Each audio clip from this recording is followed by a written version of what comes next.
নাম ঢুকিয়েছে, রাজস্থানের নাম ঢুকিয়েছে, দিল্লির নাম ঢুকিয়েছে, মহারাষ্ট্রের নাম ঢুকিয়েছে। আমরা হাতে নাতে ধরেছি চোরদের,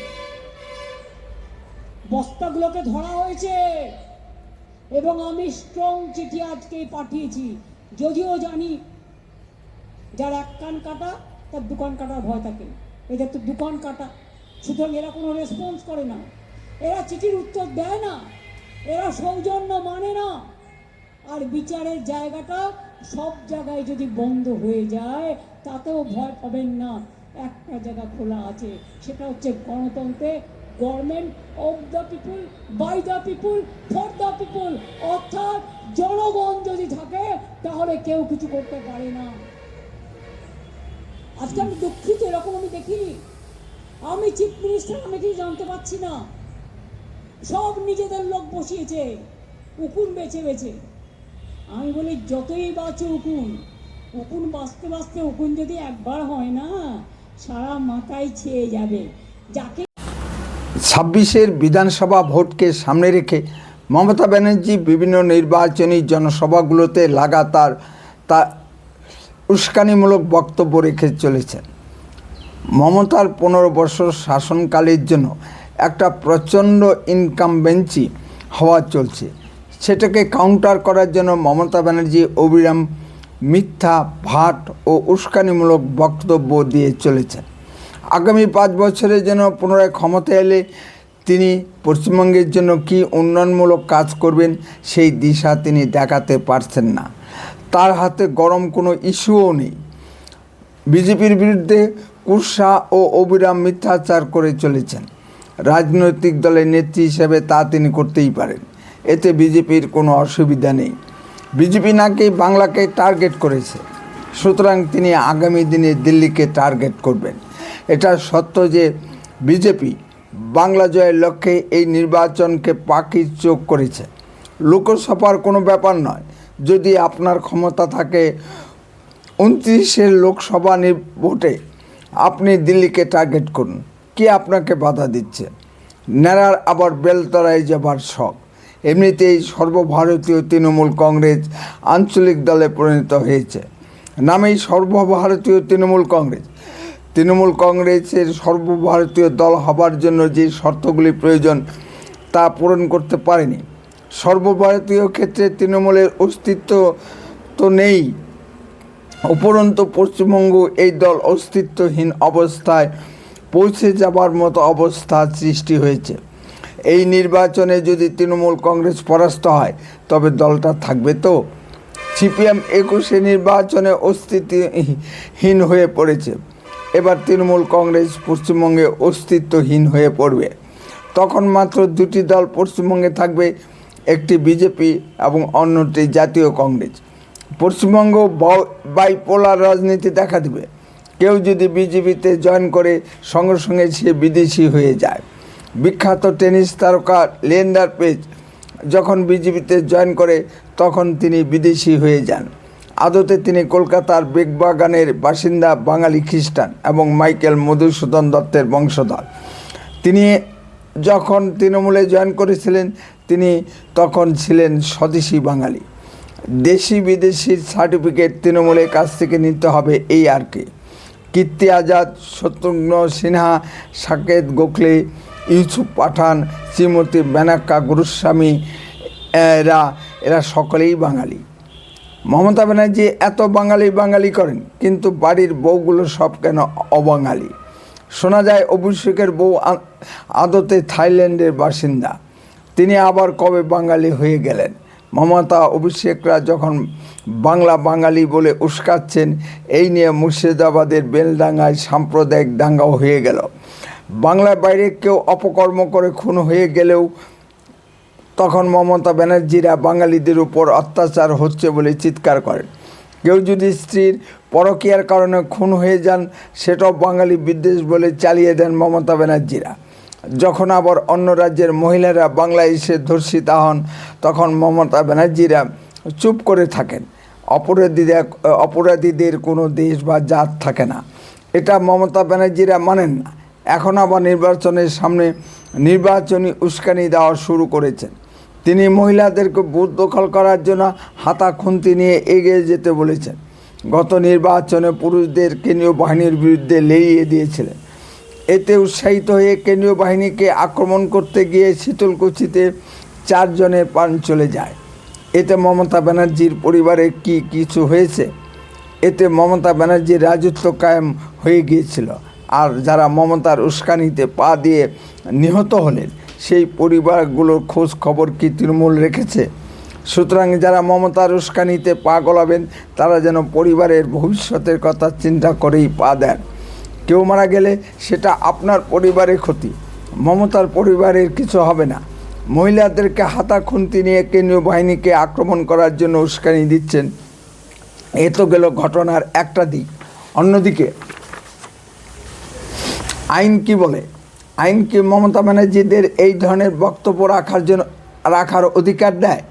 অবশ্য মমতা ব্যানার্জিদের জন্য ভারতবর্ষে আলাদা আইন, ভারতবর্ষের সাধারণ মানুষদের জন্য এক ধরনের আইন, আর মমতা ব্যানার্জিদের মতো ক্ষমতাবানদের জন্য আলাদা আইন। 26শে নির্বাচনের পরে নাকি বিজেপি কর্মীদের গলায় পোস্টার ঝুলিয়ে ঘুরতে হবে যে তারা আর বিজেপি করবেন না। এই ধরনের উস্কানিমূলক বক্তব্য 21-এর ভোটও মমতা ব্যানার্জিরা রেখেছিলেন। ফল কি দেখা গিয়েছিল? যে ভোট পরবর্তী হিংসায় 56 জন বিজেপি কর্মী খুন হয়ে গিয়েছিলেন। তাদের বিচার প্রক্রিয়া কোথায় যেন হারিয়ে গেল তা অবশ্য আমরা জানি না। ভারত কোনো স্বৈরতান্ত্রিক দেশ নয়, গণতান্ত্রিক দেশ। এখানে বিভিন্ন দল করার গণতান্ত্রিক অধিকার সকলের আছে। ভোটে একদল জিতবে, একদল হারবে, এটাই স্বাভাবিক। পরাজিত দলের কর্মীবৃন্দের উপর আক্রমণ করতে হবে, এটা কোন গণতন্ত্র বলে? অবশ্য মমতা গণতন্ত্র বলতে পারে। মমতা ব্যানার্জি নতুন করে গণতন্ত্রের সংজ্ঞা লিখছেন, পণ্ডিত মহিলা কিনা। অতি সম্প্রতি বিহার নির্বাচন হয়ে গেল, কজন বিরোধী দলের কর্মীদের উপর আক্রমণ হয়েছে? কতজন বিরোধী দলের কর্মীদের চাঁদার জুলুমের শিকার হতে হয়েছে? বা কতজন বিরোধী দলের কর্মীদের বাড়ি ছাড়া হতে হয়েছে? সুস্থভাবে ভোট করার জন্য ভারতের নির্বাচন কমিশনকে নজিরবিহীন পদক্ষেপ নিতে হচ্ছে কেন? প্রচার পর্ব শুরু হতে না হতেই বিজেপি প্রার্থীদের উপর আক্রমণ শুরু হয়ে গেছে। ভারতের নির্বাচন কমিশনের উচিত তারা যদি সামলাতে না পারে তবে পশ্চিমবঙ্গের নির্বাচনী প্রক্রিয়া বন্ধ করে দিয়ে মমতা ব্যানার্জিকে বিজয়ী ঘোষণা করে দিন। মমতা ব্যানার্জি যতদিন জীবিত আছেন ততদিন পশ্চিমবঙ্গে কোনো ভোট হবে না। মানুষ পশ্চিমবঙ্গে এত দাঙ্গা হাঙ্গামা ও রক্তপাত পছন্দ করছে না। মমতা রাজত্বে মানুষ ভোট দিতে বেরোতে পারে না। এখন উন্নত প্রযুক্তির যুগ। ভারতের নির্বাচন কমিশন এমন ব্যবস্থা করুন যাতে মানুষ ঘরে বসেই তার মোবাইলের মাধ্যমে ভোট দিতে পারে। এতে খরচ, সময় ও নির্বাচন কমিশনের এত পদক্ষেপের প্রয়োজন হবে না। এখন মানুষের হাতে হাতে অ্যান্ড্রয়েড মোবাইল, সুতরাং নির্বাচন কমিশন ঘরে বসেই ভোট দেওয়ার ব্যবস্থা করতেই পারে। মমতা ব্যানার্জি সুস্থভাবে এসআইআর প্রক্রিয়া হতে দেন না, আবার সুস্থভাবে ভোট হতে দেবেন? পশ্চিমবঙ্গে কি বোমা, গুলি ও লাশ পড়া ছাড়া ভোট হতে পারে? তাতে যে মমতা ব্যানার্জির অপমান হয়ে যাবে। এদিকে আবার পশ্চিমবঙ্গে মমতা ব্যানার্জি উস্কানির ফল হাতে নাতে দেখা যাচ্ছে। মালদার কালিয়াচক মহকুমার মেথাবাড়ি ভিডিও অফিসে এসআইআরের কাজে যুক্ত 7 বিচারপতিকে গতকাল রাত্রি 12টা পর্যন্ত আটকে রেখে কিছু মহিলা বিক্ষোভ দেখিয়েছে। গত 23শে মার্চ বিচারপতিরা জেলা প্রশাসনকে লিখিতভাবে জানিয়েছিল যে তারা সেখানে নিরাপদ বোধ করছেন না, তাদেরকে মালদার ডিএম অফিসে সরিয়ে নেওয়া হোক, কিন্তু মালদা জেলা প্রশাসন কর্ণপাত করেনি। গতকালও সকাল থেকেই মেথাবাড়ি বিডিও অফিসের সামনে মহিলারা জমায়েত হতে শুরু করে। তাদের দাবি কারো নাম ভোটার তালিকা থেকে কাটা চলবে না। রাজ্যে মডেল কোড অফ কন্ডাক্ট চালু হয়ে গেছে এবং বিচারপতিগণ সুপ্রিম কোর্টের নির্দেশে ও কলকাতা হাইকোর্টের তত্ত্বাবধানে এই কাজ করছেন। সুপ্রিম কোর্ট থেকে স্পষ্টভাবে বলে দেওয়া আছে, বিচারপতিদের নিরাপত্তার দায়িত্ব সম্পূর্ণ রাজ্য প্রশাসনের। সকাল থেকেই বিচারপতিগণ বারবার জেলা প্রশাসনকে জানানো সত্ত্বেও মালদা জেলা প্রশাসন কোনো ব্যবস্থা নেয়নি। প্রশাসনের কাছে কি কোনো গোয়েন্দা ইনপুট ছিল না? মমতার কথা মতো জেলা প্রশাসন কোনো ব্যবস্থা নেয়নি কেন? কেন্দ্রীয় বাহিনী ডিপ্লয় করা হলো না? এর উত্তর মালদা জেলা প্রশাসনই দিতে পারবে। মমতা অভিষেকগণ ইচ্ছা করেই এই কাজগুলো করছেন। ভারতের সুপ্রিম কোর্টও দেখুক পশ্চিমবাংলায় কী অরাজক পরিস্থিতি সৃষ্টি হতে যাচ্ছে ভোটকে কেন্দ্র করে। সুপ্রিম কোর্টের উচিত নয় কি অবিলম্বে পশ্চিমবঙ্গে মমতা প্রশাসনকে ঘাট ধরে বিদায় দেয়া? বিকালের দিকে অবস্থা বেগতিক দেখে প্রথমে পুলিশ পোস্টিং দেয়। রাজ্য পুলিশ সামলাতে না পারলে শেষ পর্যন্ত কেন্দ্রীয় বাহিনীকে ডাকা হয়। শেষ পর্যন্ত রাত্রি 12টার দিকে বিচারপতিগণকে উদ্ধার করে আনতে সমর্থ হন কেন্দ্রীয় বাহিনী। জেলায় কেন্দ্রীয় বাহিনী থাকা সত্ত্বেও কেন জেলা প্রশাসন প্রথম থেকেই কেন্দ্রীয় বাহিনীকে ব্যবহার করলো না, এটা একটা প্রশ্ন হয়ে দেখা দিয়েছে। কোথা থেকে এই উস্কানি আসছে আমরা তা ভালোভাবেই বুঝতে পারি। মমতা ব্যানার্জির ফর্মুলা মতোই প্রথমে মহিলাদেরকে এগিয়ে দেওয়া হয়েছে। মহিলারা প্রথমে ঝাঁতা খুন্তি নিয়ে রাস্তা অবরোধ করে বসে পড়ে, পিছনে থাকে পুরুষরা। Same Mamata formula. কেন্দ্রীয় বাহিনী যদি বল প্রয়োগ করতো তাহলে মমতা ব্যানার্জিরা এই নিয়ে সারা পশ্চিমবঙ্গ জুড়ে প্রচারের ঝড় তুলতেন। এসআইআরের নাম কাটা যাবে কি না যাবে না তা নির্ভর করছে যা ডকুমেন্ট জমা পড়েছে তার উপর। এখানে বিচারপতিদের কি করার আছে? আসুন সেই চিত্র আমরা একবার দেখে আসি।